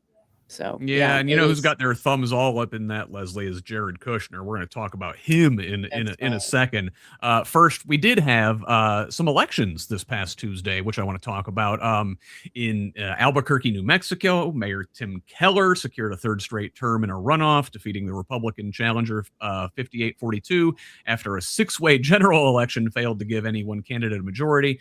He becomes the first mayor in the city's history elected to 3 consecutive terms. Down in Georgia, Democrats notched another sign of momentum by flipping State House District 121, where Eric Gissler narrowly defeated Republican Dutch Guest IV, great name, by a little over a point in a gerrymandered Athens area district. Now, Gissler had lost badly just a year earlier. He credited a stronger ground game and a campaign focused on affordability, healthcare access, and cost of living pressures that appealed beyond the Democratic base.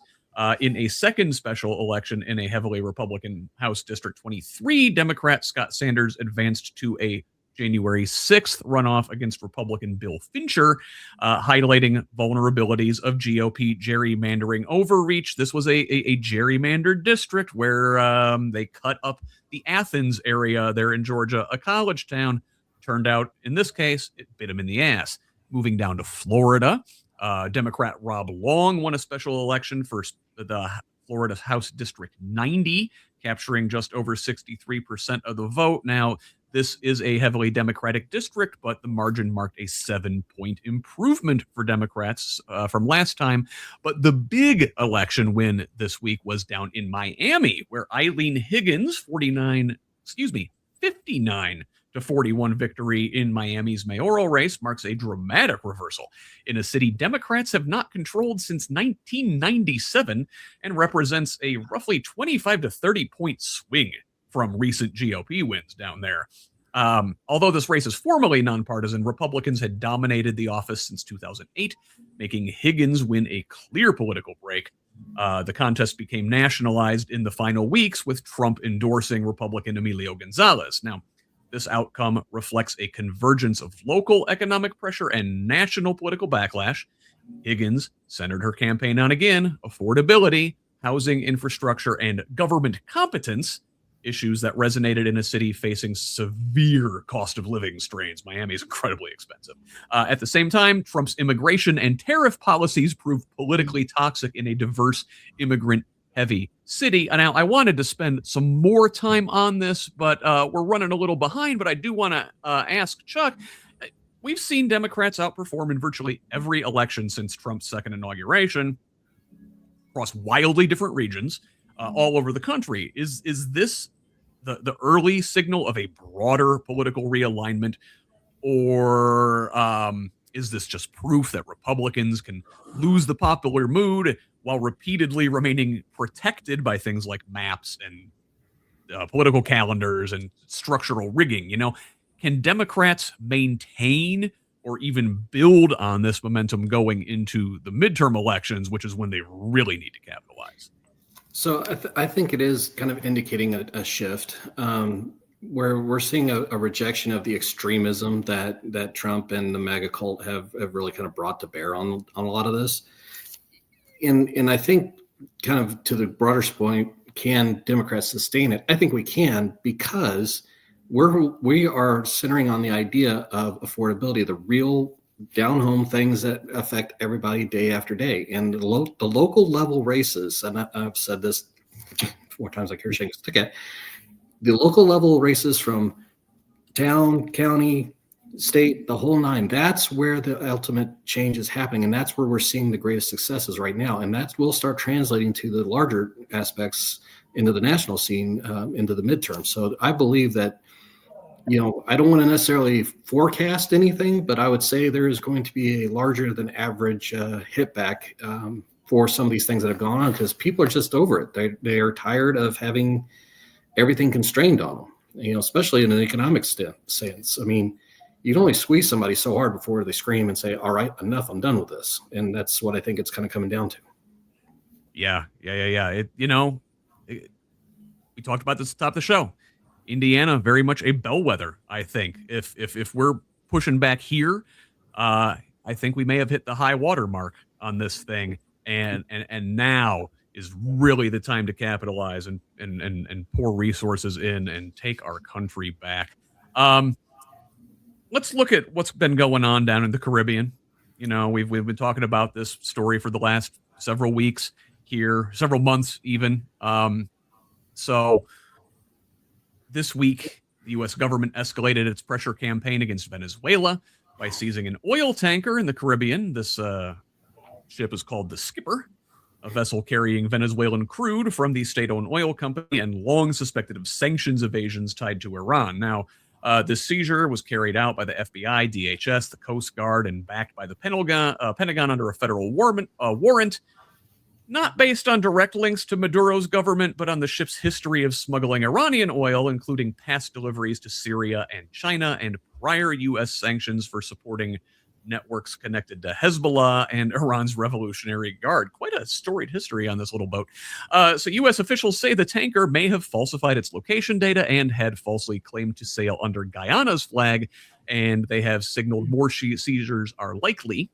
While the legal process for confiscating the oil is still unfolding, the move directly targets Venezuela's most critical revenue stream at a moment when the Trump administration is pairing economic warfare with aggressive military posturing in the region, raising serious legal and humanitarian concerns. Now, they said more seizures were likely. We haven't seen more seizures, but we have seen the U.S. sanction 6 additional ships, blacklisting these vessels accused of transporting Venezuelan oil, and also imposed new sanctions on several relatives of President Nicolas Maduro and on businesses it says are tied to what it describes as his illegitimate government.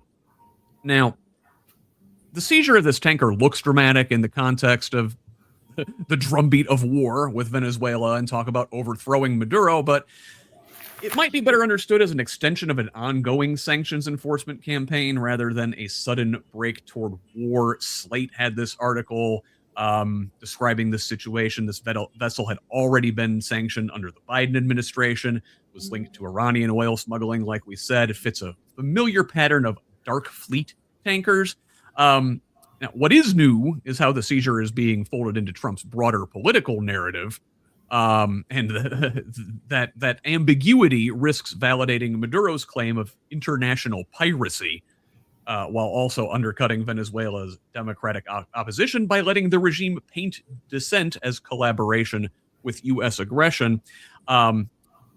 Along these lines, we're talking about the ramp up in the Caribbean.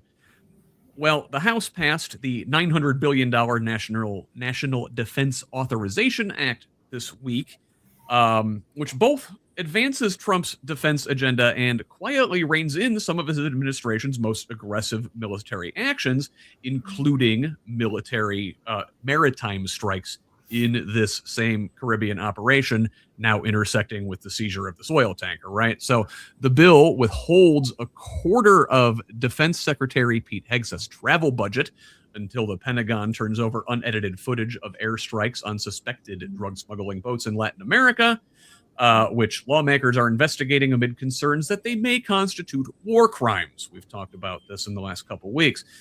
Now, while Republican leaders tout the bill's repeal of Pentagon DEI programs and its alignment with Trump's priorities, bipartisan provisions also push back against unilateral troop withdrawals from Europe and South Korea and require congressional notification when senior military officials are purged. So, taken together, this measure reflects growing unease in Congress with Trump's expanding use of military force in the hemisphere, even as it heads to the Senate with broad support and is expected to be signed into law. So, I don't know. Leslie, what do you make of this seeming bipartisan agreement regarding the overreach on the boat strikes, as well as U.S. presence in allied countries? Is this another sign that we've reached peak Trump and we're starting to see bipartisan pushback? Let's hope so. I think that the constant talk about war crimes is very alarming.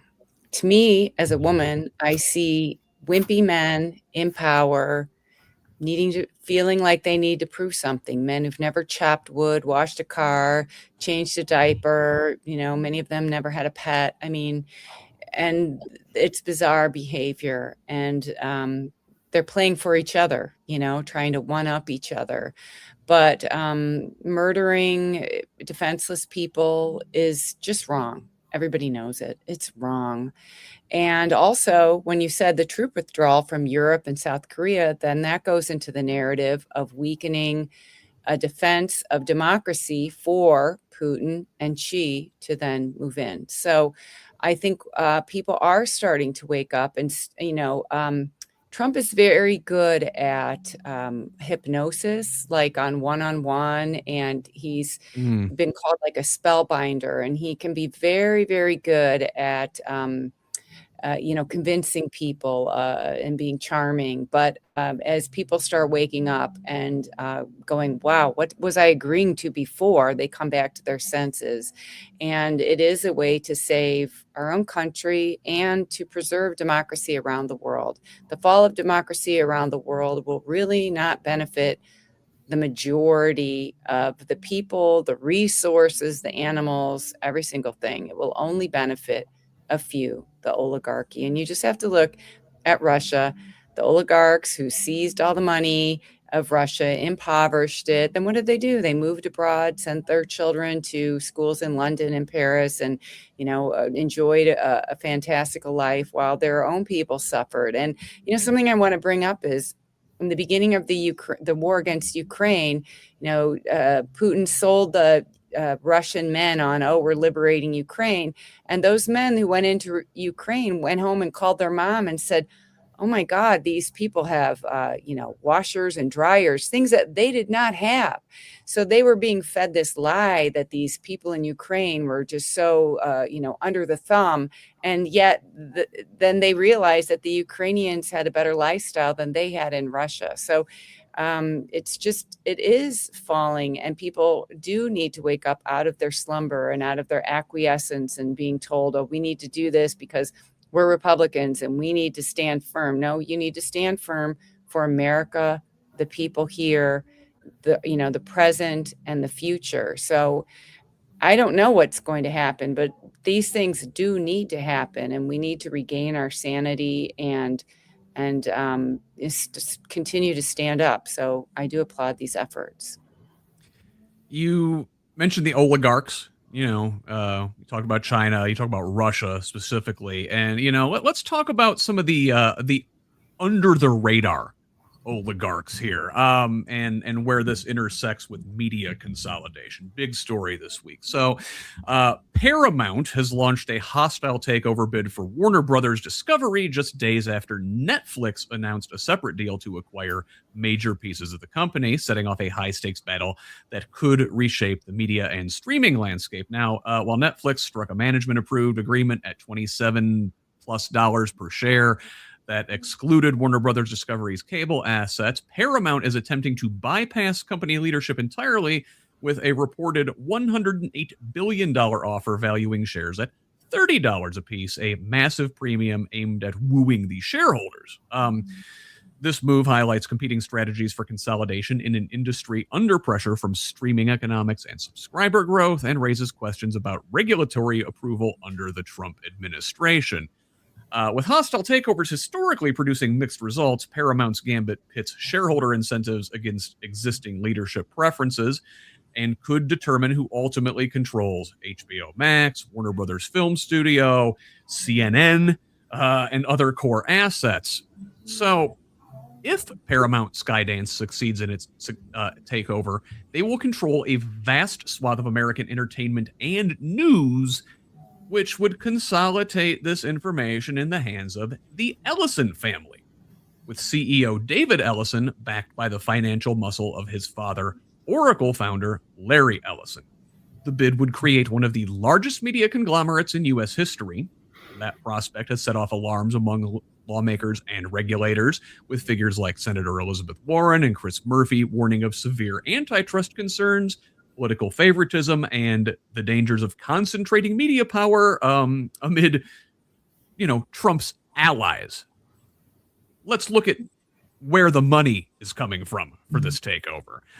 While the offer is led by the Ellisons, themselves major Trump allies and the largest private funders of the Israeli military, required filings also reveal that a large share of the equity comes from Jared Kushner's private equity firm and sovereign wealth funds from Saudi Arabia, Qatar, and the UAE, countries with deep financial ties to the Trump family. The deal would ultimately require approval from regulators overseen by a Trump administration that the president has already signaled he intends to personally influence. Now, Lawmakers argue that selling a company that controls CNN, HBO, and a vast portfolio of film, television, and consumer data assets, a very under reported aspect of this entire deal. So where are we? Yes, selling a vast portfolio of these assets to an entity backed by foreign royal families with close ties to the Trump family risks giving outside governments indirect influence over U.S. media, culture, and sensitive personal information. And if you just want to look at what this state-owned Trump media would look like, you just have to look at CBS's interview last night with Erica Kirk, moderated by newly appointed CBS News editor-in-chief Barry Weiss, which sparked backlash from viewers who saw the broadcast as CBS drifting toward Fox News-style right-wing programming. The event focused on Kirk's death, conspiracy theories surrounding it, and criticism of his opponents, but the larger controversy centered on Weiss's role and influence following CBS's acquisition of her outlet, the Free Press, as part of Paramount's merger with Skydance Media, again controlled by the Ellisons. So, listen, Simon, is this CBS town hall a preview, like I said, of Trump-era state media? Not the screaming Fox News over-the-top thing, but sort of a soft laundering of white supremacy through a trusted brand. Like, what kind of RPMs you think Edward R. Murrow and Walter Cronkite are pulling while spinning in their graves? Well, they're now spinning fast enough to power the whole media industry. I don't know if you can recall back to 2016, but Trump never expected to win that election. And the game plan for him back then was to start a new media empire with Steve Bannon. Yep. That was his game plan then. That got put on hold by him getting elected. Ever since then, he's always, as a reality TV host, star, whatever you want to call him, he's always been in the background of the industry. So this is kind of interesting because he's, the second time around, he's been able to put all of that with the white supremacy, I don't want to say Nazism, let's just say activism, into the brands and into the real media that's out there, that's in the hands of the oligarchy, the billionaires. We've also seen the new right-wing broadcasters rebel against Trump. Most of them didn't sign Pete Hegseth's press agreement, and so they've been, they're not part of the Pentagon press corps anymore. So I don't know how far they can push into completely, George Orwell type programming, where black is white, up is down. But from the pulpits that they have through the news organizations, they're already doing it. Yeah, and so listen, Chuck, let me ask you. Leslie brought this up in the context of the Russian oligarchs and whatnot. But at what point does this media consolidation stop being a business story and start being a democracy story? Especially when the owners have direct financial and political ties to the president. And listen, we're talking about the Saudis, the Emiratis, the Qataris here, the axis of oil, right? And that they tie in very much with the Russians and their oil industry, their oil oligarchs, and the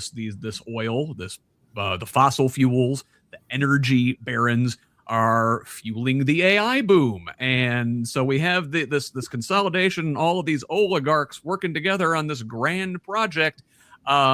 We should be concerned, shouldn't we? Absolutely, we should be.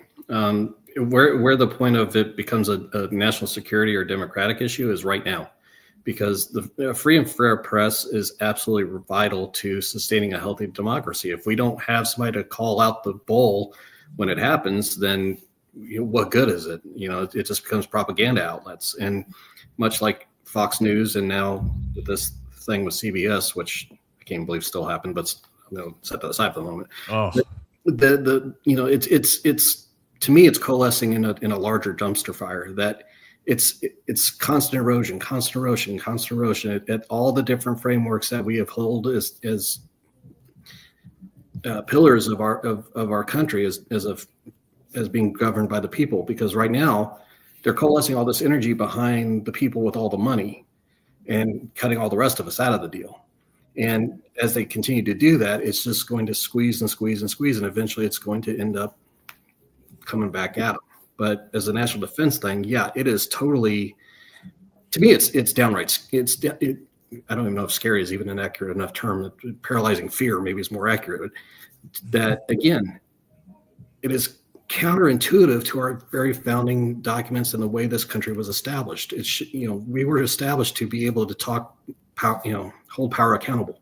That was the whole purpose of our, the fight of the Revolutionary War, for God's sakes. So, and again, this is what happens when we don't learn from history. We've successfully unfortunately, these right-wing people have destroyed learning about, the actual realities of history, and they've massaged it and rigged it around to where it's, this whitewashed, all pun intended, of history. And it's what they want people to believe, not what actually happened. And that's where I think if we're going to start recovering all this, we've got to get back to those fundamentals of opening up, and relearning all of human history, not just the pretty parts and not just the ones we want. We have to relearn the totality of it, because that's how we're going to offbeat this push towards Nazism and this theocracy that they're trying to beat down our throats. Leslie, we talked about this earlier in the context of the state house, and despite our win, we're still dealing with a 7-2 gerrymandered map. We talked about nibbling around the edges regards to utility bills and medical debt. Let's say this thing falls through and Netflix still wins this bid. That's still not great, is it? Or are we just still choosing between two giant private monopolies, deciding what the public gets to see and calling that some sort of victory? Yeah, I think it is very hard. And I think that the people do suffer and the artists do suffer. As a recording artist, you think about all these buying up of the little independent record labels by, mega corporations like Sony, and, that's just the one that comes from Warner Brothers. And what you saw was basically money funneling up to the top, and executives getting more money, and them laying off staff, and then them trying to outbid each other and giving, this artist $1 million and that artist $1 million, but most artists got nothing. And just trying to get a bigger hit instead of maybe making more artists have a living. And I think that that's kind of a danger right now too, as a creative person. And I don't think that, the works will be the winner. We've seen that when these kind of repressive regimes have a stake in media companies, they don't want any criticism of their countries. And I think the point was made about the latest Top Gun movie that the villain could not be, maybe it was a Russian, they had to change the villain so that, Russia didn't get criticized. We're from Vegastan, yes. Yeah. And, I don't know. I mean, maybe their whole hatred for DEIA, which I want to say accessibility, because it often gets knocked off. Would we see less programming with people of color and women and people with disabilities? And, it is just It's ridiculous that we're still having the same argument in 2025, and women make great content, and people of color make great content, and people with disabilities make great content, and it's stories that we want to listen to and we want to hear about, and it enriches us as a culture. And honestly, it's just greed, right? If the corporations would just say no to these hostile takeovers and say, I don't care how much money you offer, we're going to say no, then it would be all right. But I think sometimes that is the danger of going public. And then the corporation's sole purpose is to make more and more money for the shareholders. And instead of just, maybe you don't have to keep making more money. Maybe you just have to keep the company going. And maybe it's okay to lose money here and there. And I think we just need to rethink this. But this drive to make more money all the time it's a sickness, and it's not part of a healthy community or a healthy mindset. So, no, say no. Just say no. I would not count on capital to have a conscience at any point. It is going to take the government obliterating these giant conglomerates and smashing them into 1,000 different pieces to get out of this situation. I've got one last story, and we're not really going to have time to talk about it, but I do want to get it on the record. This week, the Republican-controlled Senate voted to block both parties' competing health care bills, sharply increasing the likelihood that enhanced Affordable Care Act subsidies enacted in 2021 will expire at year's end and trigger steep premium hikes for roughly 22 Americans as soon as next month. Democrats' bill to extend the subsidies for 3 years fell short of the 60 votes needed to advance, while Republicans' alternative, letting subsidies lapse in favor of expanded health savings accounts and cheaper, higher deductible plans, also failed, essentially punting the issue to the 2026 midterms. Now, Friday, we did hear that Mike Johnson and Republicans have something resembling a plan to move forward with a floor vote next week on a long-standing conservative healthcare package pitched as an alternative to the Affordable Care Act, which Simon's lovely wife in a chat referred to as the Can't Afford Care Act, or CACA. The bill would create new choice accounts to let employers steer workers toward individually purchased insurance instead of traditional group plans, restart federal funding for ACA cost-sharing reductions to unwind the silver loading practices that they called, and expand association health plans that allow small businesses and employers to self-insure with fewer constraints. We don't get a chance to talk about this today, unfortunately, but I do have Dr. Rob Stone appearing on the panel next week, a member of Physicians for a National Health Plan, and we will get to discuss the Affordable Care Act, the CACA plan, and whatever else comes down the pipe in healthcare next week with a real pro. So look forward to that. But in the meantime, let's wrap things up, and I'll give each of you an opportunity to shamelessly promote yourselves. First, Simon, go ahead. Thanks. Okay, everybody, thanks for listening. I can be found at simonhiggs.com, and Organizing Indiana can be found at organizingindiana.org. And we've got a bunch of calendars, and most of the organizations that are listed actually did help with the redistricting fight. So it's a one-stop resource hub for everybody to make use of and find your common people. Very good. Appreciate it. Chuck, how about you? Pitch us something.